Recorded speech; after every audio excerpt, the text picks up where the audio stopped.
sector and every stakeholder had to find to put into this expo to make it a success. And I want to say to all of you that as a president who went there, that I appreciate it and thank you very much for the work you've done.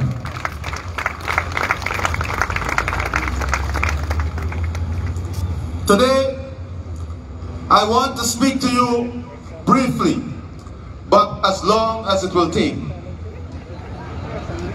about a vision, about a strategy, about an idea whose time has come, about a strategy that will be unveiled,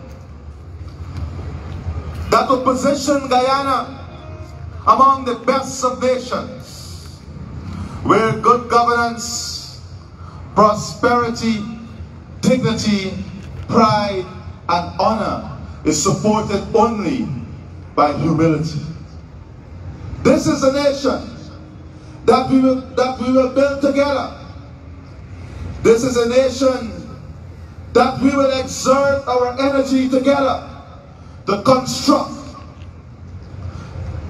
to nurture, and to mold in the dimensions that will reflect who we are as a people. This is a mission that requires every single one of us. A mission that requires every stakeholder. This is a mission that must not fail. This is a mission whose only outcome shall be success with the grace and help of God Almighty. And I will speak about this mission. You know, when you look at the picture, you can tell 1,000 words. And I was looking at the facial expression of Vikram, Bharat, and Charles, two ministers in government. And they were making a comment about my mode of dress. I figured it out. And I know Vikram was telling Charles, this man crazy, he wearing a bow tie on a short jack. Well, listen, it requires a certain type of boldness to push innovation. You have to test the boundaries. You have to push against the boundaries. So for those who would make a comment on it in the upcoming hours, whether on social media or anywhere else, please attach the word boldness next to those comments. Now, over the last couple of months, you would see many members of my team wearing a particular symbol. It is called a standard. But that standard is meaningless unless it is integrated into the aspirations of the people of this country. So if you look on the screens, you will see a wing that just came in. I think that is on the left side of the standard. And in that wing, there are some concepts that is part of the vision I'm talking about. It speaks about infrastructure transformation, human transformation, economic diversification, international positioning, social transformation, equitable and prosperous development, technological transformation, environmental responsibility, sustainable development, service reorientation, and security. Those are the principles and the output we are working towards in Vision 2030. Those are the fundamental elements that wraps Vision 2030 together. Tonight, we'll focus heavily on that infrastructural transformation that includes building and construction. But building and construction and infrastructure transformation is missionless if we don't have a transformation of the human resources, the people that infrastructure is built to support. So this infrastructural transformation must be linked to the human transformation and advancement. It must be linked to life-changing experiences of the people of our country. So the roads and the bridges that you hear us talk about, the new buildings, they are all linked to the upliftment of human life here in Guyana. The transformation is linked to expanded economic opportunities. It is linked to the improvement of livelihood. It is linked to the advancement of society, all with a human aspect. This must be supported by a platform that is diversified. And that brings me to economic transformation.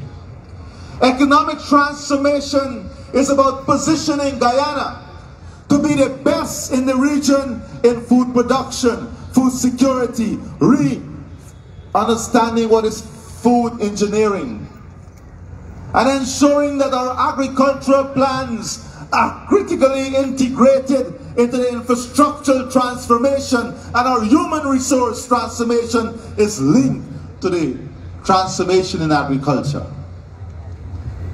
Very critical. Food production, building and construction, tourism and hospitality, and I'm going to come down to other services. So the economic diversification is not about oil and gas. It is about catalyzing the revenues from oil and gas to all the sectors of our economy, making them competitive, making them the resilient and sustainable pillars on which the economy will stand, and on which the economy will deliver the type of jobs that are sustainable, good paying, and advanced in our times. That is the interlink between the economic diversification, the infrastructural transformation, and the human resource transformation. It is not only about the 20,000 scholarships. It is not only about making university education free. It is not only about the building of our National Training Center. Those are elements of the aspiration. But the aspiration is the output, and that is to have the best possible skilled human resources available here in Guyana to meet our national development needs and priorities.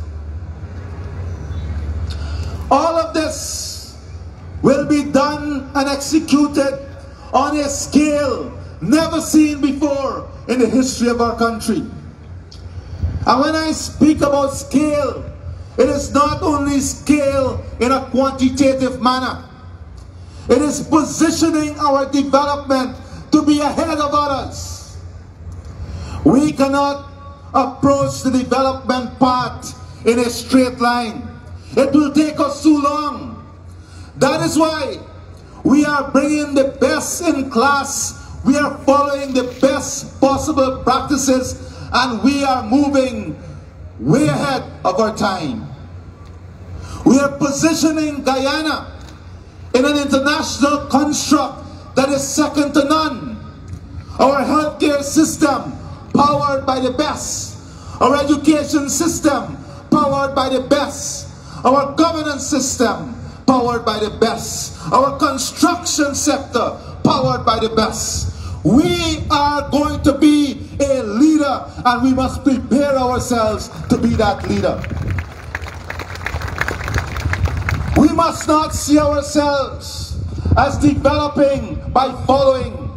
We must see ourselves as developing by setting new paradigm, by setting a new style of development that reflects the priority of our country and our people.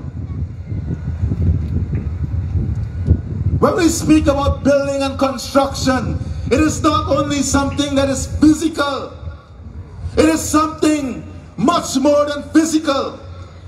You can have the most beautiful house, but if you don't have good manners, if you don't have good character, if you don't have a good family, then you will not enjoy the fruits of that beautiful house.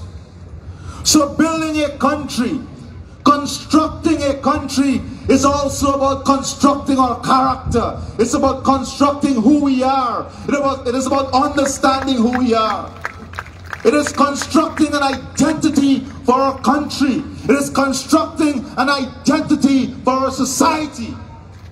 And we can only construct that one identity if we reconstruct the way we think, the way we operate, the way we behave. It will take hard work. It will take long hours. But it will be realized because we are sparing no effort or sacrificing no less energy in realizing it. This brings me to the point of social transformation. Social transformation is critical. It has to do with the way we think, how we treat the environment, how we treat the plants around us, how we treat the animals, how we treat the buildings, how we treat each other, how we treat public infrastructure. Social transformation is critical to all of this. We cannot build or construct a tourism and hospitality sector if we cannot exhibit these characteristics that is so important in terms of social transformation.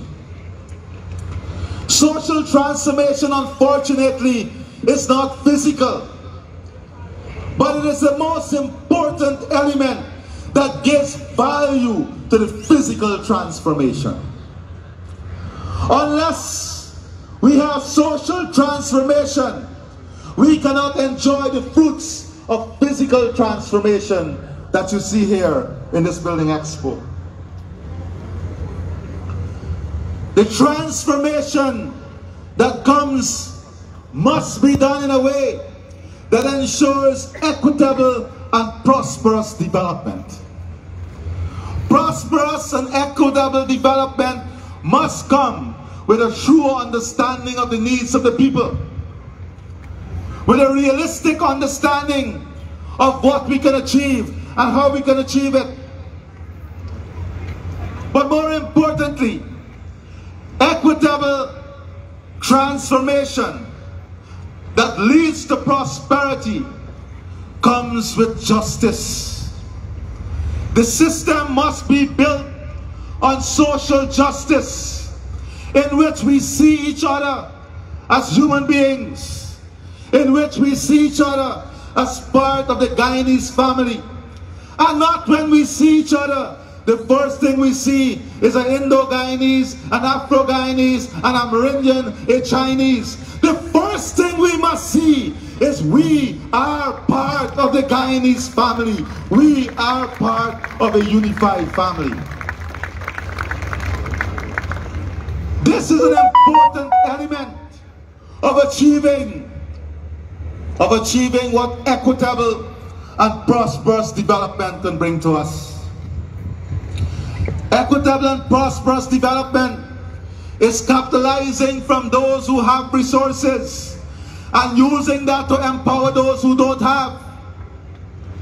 That is why in our development mix, you will see high income, middle income, affordable homes, commercial and industrial development interrelated, intertwined with each other, because we understand the concept of value transfer. The concept of value transfer is what leads to prosperity. But the equitable part of the equation is giving people access to the house lots. When they have access to the house lots, and you have a high-income development, it's don't throw away. It improves the net asset value of that family who might be pursuing affordable home. And that leads them to greater prosperity. That is why equitable development is so closely linked with the issue of prosperity. It takes me now to the point of technological transformation. I said earlier, we can't go down a straight line to achieve what we want to achieve by 2030. We have to invest in the technology to help us to get there.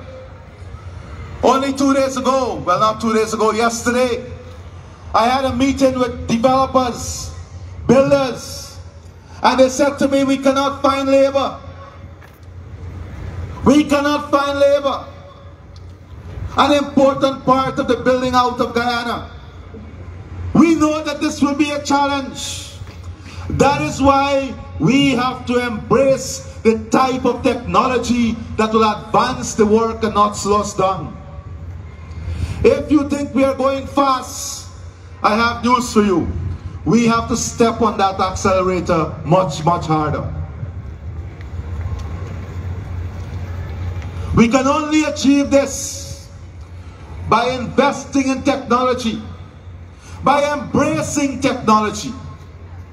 Whether it is the re-energizing of the agricultural sector, not only are we talking about expanding the farms, but right now we are discussing the building of the largest ever hydroponics park in Latin America, the Caribbean, right here in Guyana.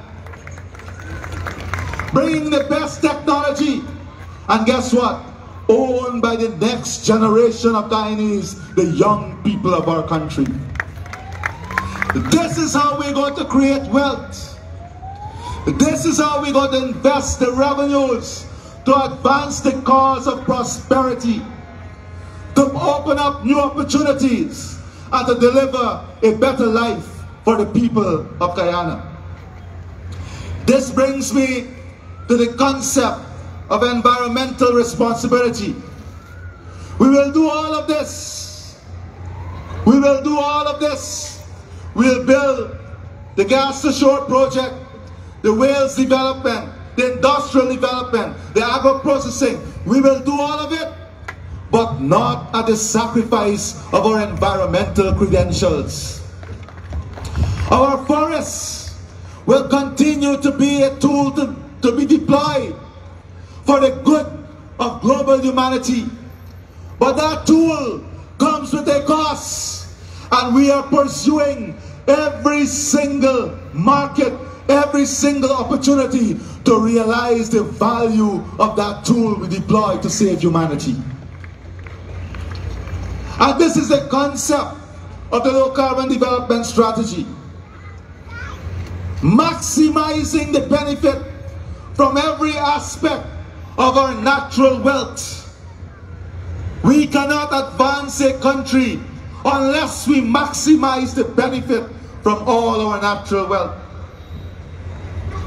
I don't know why Minister Hamilton is yawning. This is not a time to yawn or sleep. This is a time to put on your gears of battle and drive forward and move forward in building this country. I am speaking, but I'm paying attention to all of you. This brings me to the concept of sustainable development.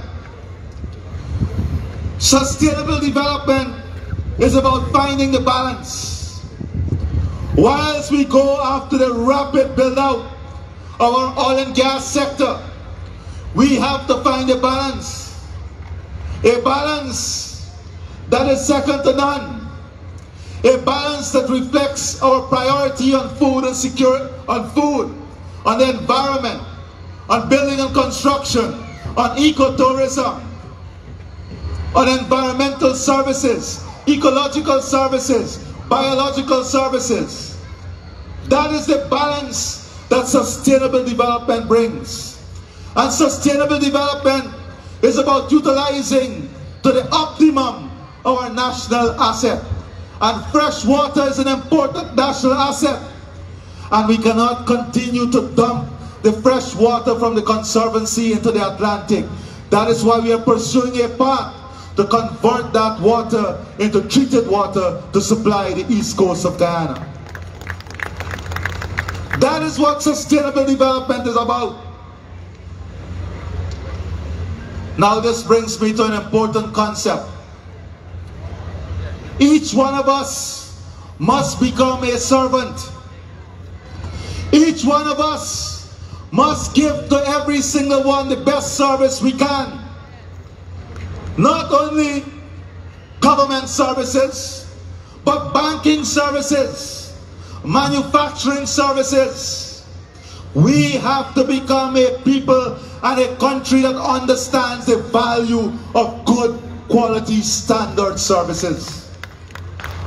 We can get the best education. We can get all the doctors and nurses we need. But if we don't understand the concept of service delivery, we will not fulfill the full potential of the investment. It is not only about the police officer out there. It is about the judicial system. It is about the executive. It is about the legislature. Mr. Speaker, it is a combination and integration of every aspect of national life that has to be reoriented into a service framework, delivering the best possible service to people.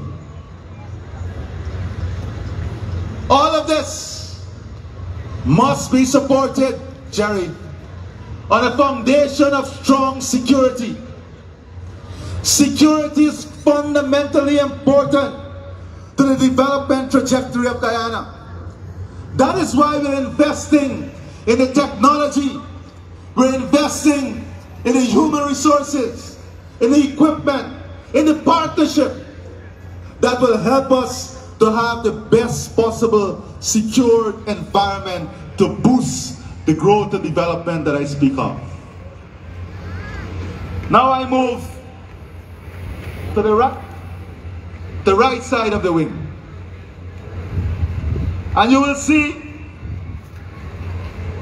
you will see on the right side of the wing, there are some important elements. If these elements are missing, the left side of the wing cannot achieve anything. First and foremost is people. We have to find the people. The people must be involved. The people must believe. The people must be part of the mission. The people must be trained and equipped to get on this mission. The second aspect is the morals and ethics that must shape us in this development strategy. This development strategy must be built on a platform of morals and ethics. It is not where we try to outsmart each other or where each one of us only want to win. It is about building an environment in which all of us can be winners, in which all of us can realize our dreams and aspirations. The vision that we have must be supported by capital, raising the funds, finding the funds, encouraging the banking system to help the private sector, the small and medium-sized enterprises, financing them, giving them the capital injection that is required to go after the mission. It must be supported by research and development. Technological transfer and advancement must have with it research and development, because you have to find the best applicable technology to the local environment. We must be able to build trust in the society, trust in the system, trust in the institutions that support the system. Very important. We must learn from the best practices available. We must work to enhancing every single institution. We must build partnership. We have to select our partners. We have to know who has our best interest at heart. We have to be honest to our partners, and we have to ensure also that we seek from our partners honesty and trust too. In building strong partnership, we must respect each other. We must trust each other. We must support each other. We must share the same values and principles. We must stand up for the same values and principles every single day.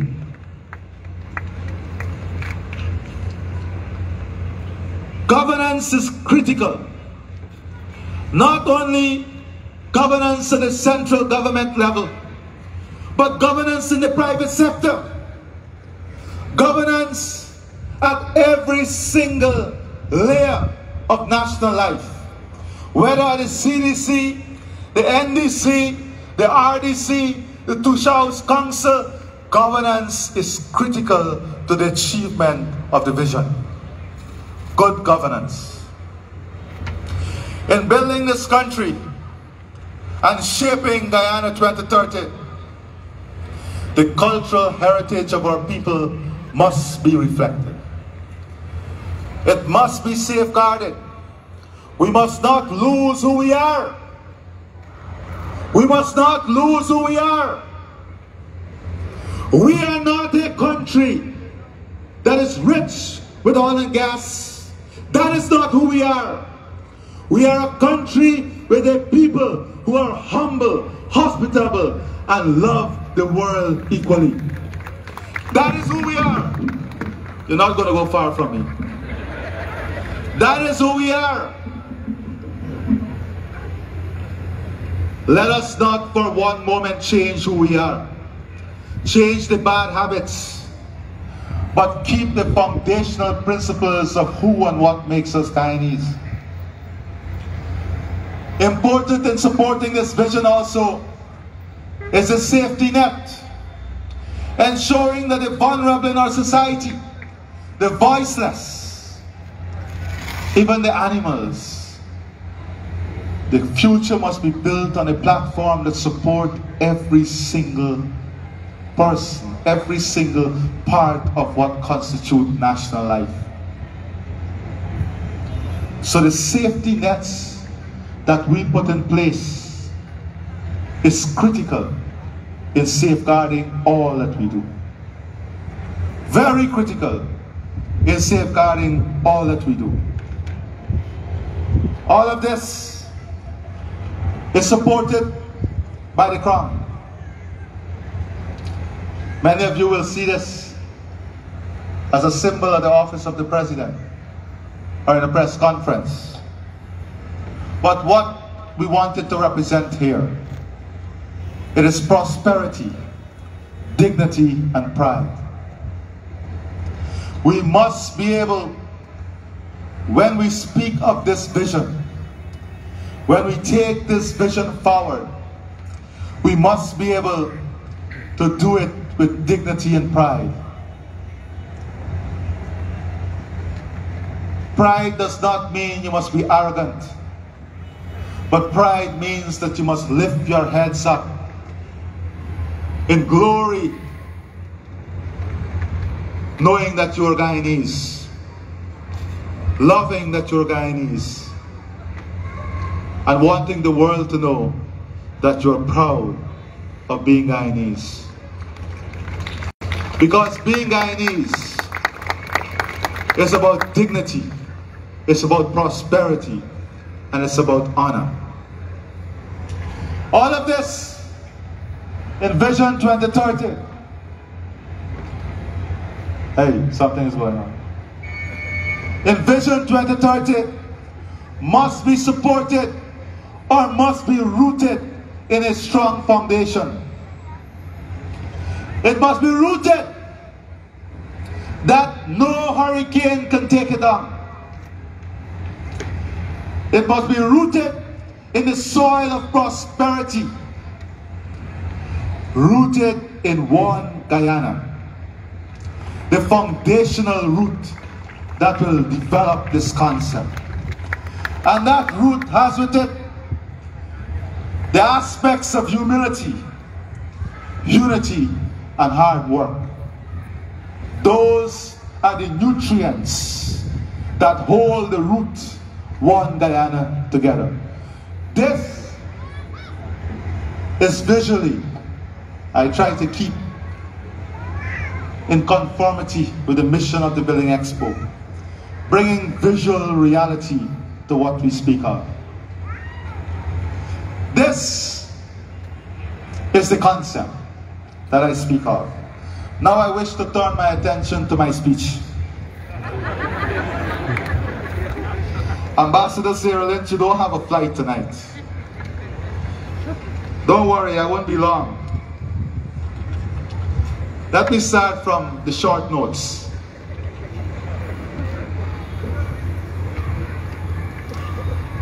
Since we assumed office, our government has increased the low-income mortgage loan ceiling from $8 million to $15 million. I'll say that again. Since we assumed office, our government has lifted the low-income mortgage ceiling from $8 million to $15 million. If I don't hear you respond appropriately, I will not announce what the future holds for you. Okay, we're getting there. All you need in life is a little incentive. We've increased the new building society ceiling for loans from 12 million to 15 million. We've restored the ceiling on mortgage interest relief for housing loans to 30 million, up from $15 million.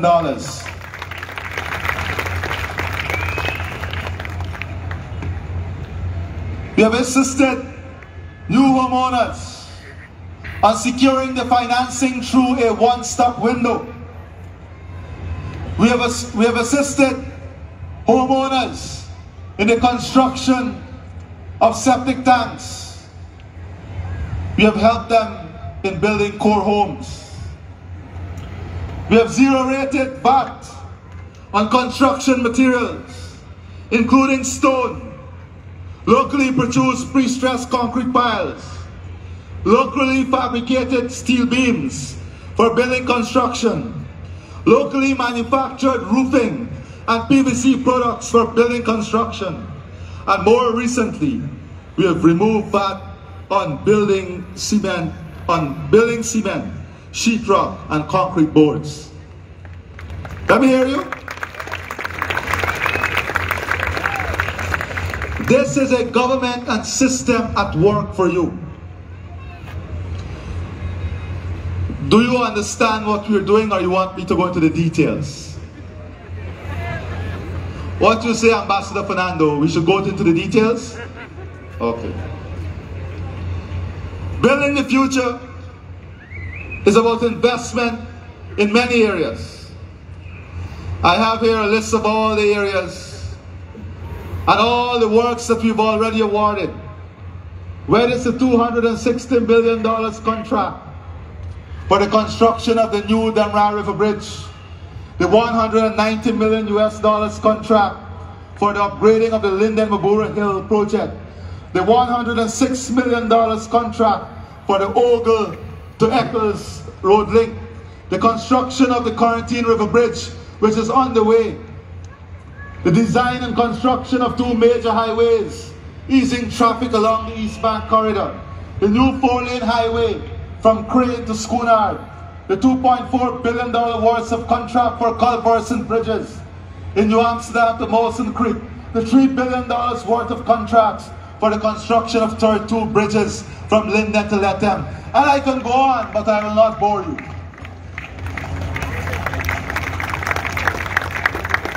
The records will be circulated to you all. Now I move to an interesting point. Hold on, I promise that I will not be long. But let me tell you what was the impact of what we did. Just a brief highlight. When the Minister of Finance said brief, go home and eat and come back. Non-performing loans. Listen to this, it's very important. And I'm telling you, when we came into office to now, non-performing loans improved from 11% in 2020 to 6.75% as I speak to you. In a global environment that is sending shockwaves all across the world. This is an improvement of 39%. Loans to household improved to 13% of the total loans. That is loans to households. The total loans in our country grew by 20% in less than 2 years. The total loans grew by 20% to $310 billion. That is what confidence the people have in the economy. Loans grew by 20% to $310 billion. But what was more important is that mortgages grew by $16 billion, or by 21%. That is the effect of the program we are running. That is the net effect of the program we are running. Let me give you some more figures. Total lending to the construction sector was $15.6 billion as of May 2022. Total lending to the construction sector was $15.6 billion as of May 2022. A 50% growth from the day we took office to now. 50% growth. Let me hear you. You don't have to love the government to be happy about this. You just have to love the country and love development to be proud of this accomplishment. Let me hear you put your hands together for development and progress.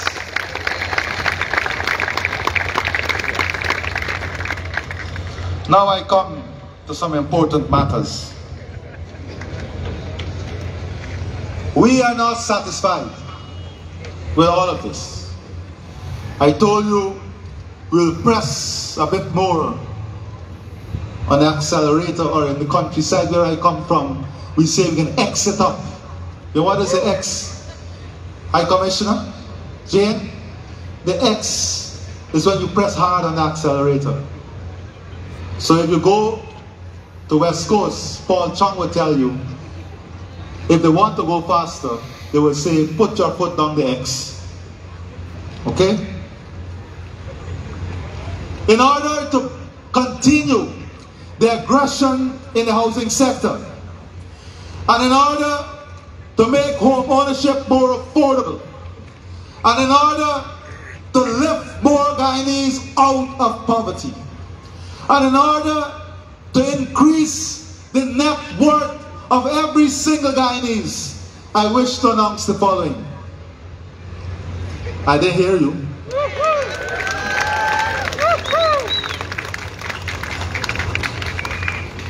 I wish to announce first that for affordable homes homes $6 million and lower. The government of Guyana, with effect from the last day of building Expo, will support home ownership by giving to every builder in this category the steel and one sling of cement that is required to build your foundation.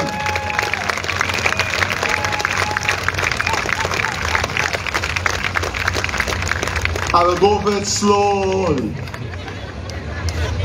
In order to support home ownership, we are going to give to every single family in the category of affordable homes that is $6 million and lower the steel and one sling of cement to support their home construction. Now, I did not consult with the Minister of Finance. I see him looking nervously. Let me move on. The second announcement. For every other category of home ownership, young professionals, the middle income, from $6,001,000 to $25 million, we will give 2 slings of cement.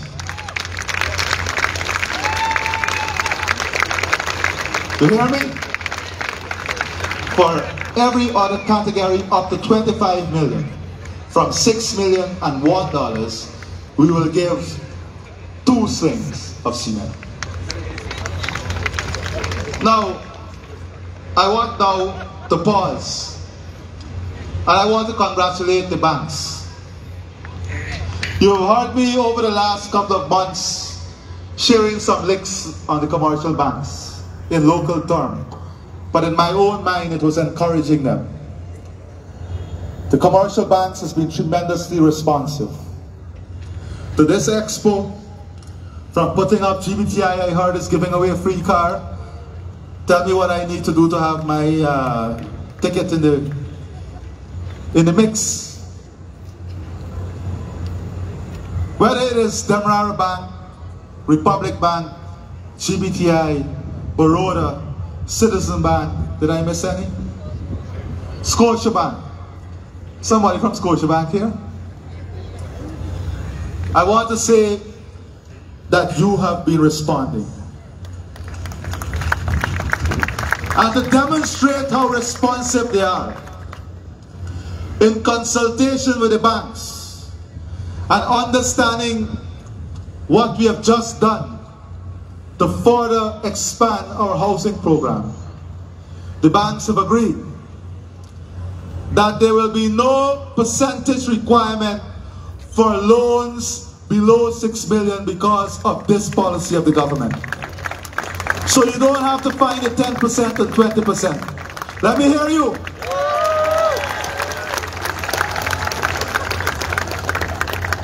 Once you qualify through the joint window system, the government comes in with you. Now the commercial banks are with you. No requirement because of this singular policy. Further, the bank has agreed that they are going to reduce the interest rate for housing and building up to $9 million to 3.8%. This is coming at a time. This is coming at a time when the world is increasing interest rates. These are direct responses to policies of the government. I am pleased to stand here as president and to laud the responsive nature of the private sector.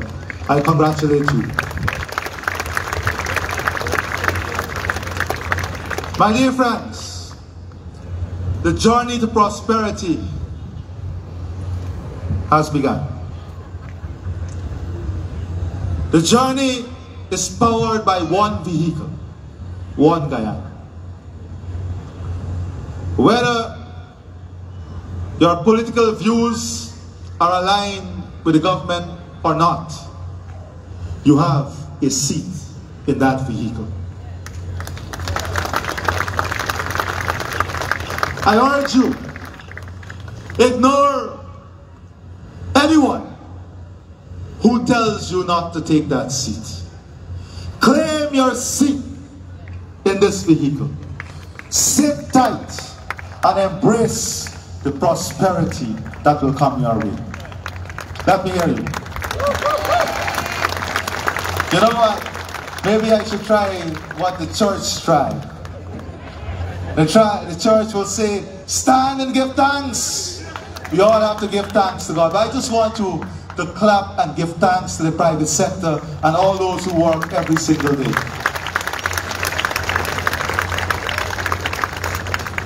In order for you to visualize what are some of the things I spoke of, I wish now to introduce you to a visual representation of Guyana 2030. God bless you.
I'd like to call on the Honorable Minister Pro to present you with a token. Minister Pro.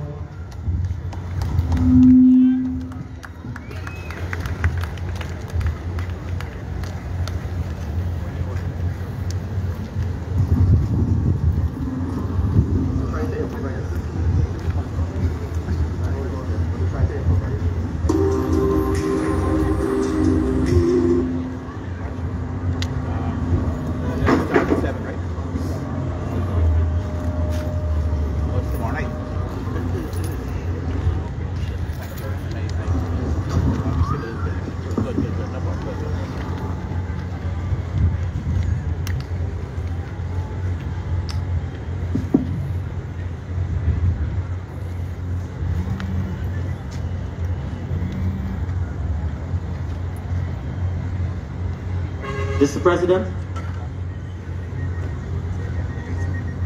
I know to your listeners you've just blown them off of their feet literally. And for those who were not listening attentively, I'm sure they will leave here much more enriched and wanting to build. To show our appreciation, first of all, of your vision for Guyana, your vision for the conceptualization and to take it to the next level. I would like to present, first of all, this magazine called One Guyana, which presents our current and future development opportunities for Guyana by 2030. I therefore first want to present this magazine.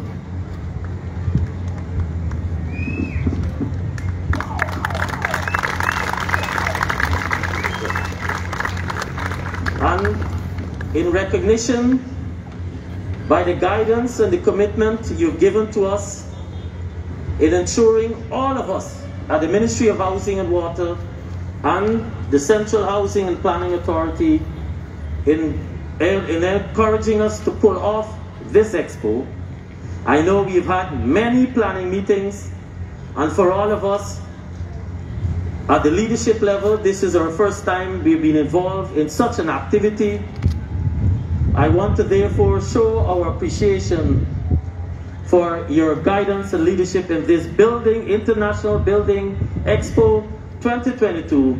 So on behalf of all of us, I want to present this gift.